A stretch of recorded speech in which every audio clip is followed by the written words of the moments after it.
जी, सबसे पहले तो मैं चिढ़ा देती हूँ आपको क्योंकि चाइनीज़ मार्केट हमने देखा है कि इस हफ्ते बंद था। सोमवार को भी जो चाइना का मार्केट है वो बंद है। इनफैक्ट किस मौके पर बंद है चाइनीज?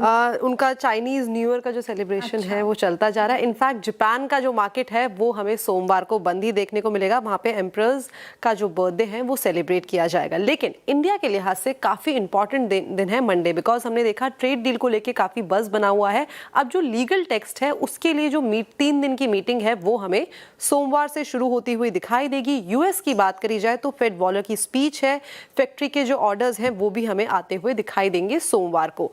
आगे बढ़ते हैं, मंगलवार की बात करी जाए तो यहाँ पे चाइना लोन प्राइम रेट का डेटा आएगा। यूएस में काफी सारे डेवलपमेंट यहाँ पे होने वाले हैं। एचपीआई कॉम्पोजिट का डेटा, एफओएमसी मेंबर की जो स्पीच है वो भी इसी दिन इन लाइन है। House price index, in fact CB consumer confidence का डेटा भी आपको मंगलवार को ही आता हुआ दिखाई देगा। 25 फरवरी यानी कि वेंसडे, यहाँ पे यूएस प्रेसिडेंट ट्रंप की जो स्पीच है वो लाइन है, तो काफी इंपॉर्टेंट ये दिन होने वाला है। और बैंक ऑफ जापान का भी कोर सीपीआई का डेटा यहीं आता हुआ दिखाई देगा।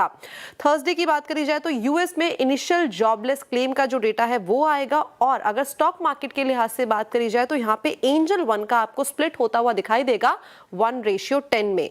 27 फरवरी यानी कि फ्राइडे की बात करी जाए तो जापान, यहाँ पे जापान के अंदर देखें तो इंडस्ट्रियल प्रोडक्शन का मंथ ऑन मंथ का डेटा आएगा। इंडिया के अंदर बात करी जाए तो जीडीपी का क्वार्टरली डेटा आएगा। और यूएस की बात करी जाए तो यहाँ पे पीपीआई का डेटा और शिकागो पीएमआई का डेटा आएगा। यहाँ पे सैटरडे भी काफी ज्यादा इंपॉर्टेंट होने वाला है, बिकॉज इंडिया के अंदर यहाँ पे cumulative industrial data, industrial production और फेडरल फिस्कल डेफिसिट का डेटा आने वाला है। तो अगला हफ्ता भी काफी इंपॉर्टेंट है।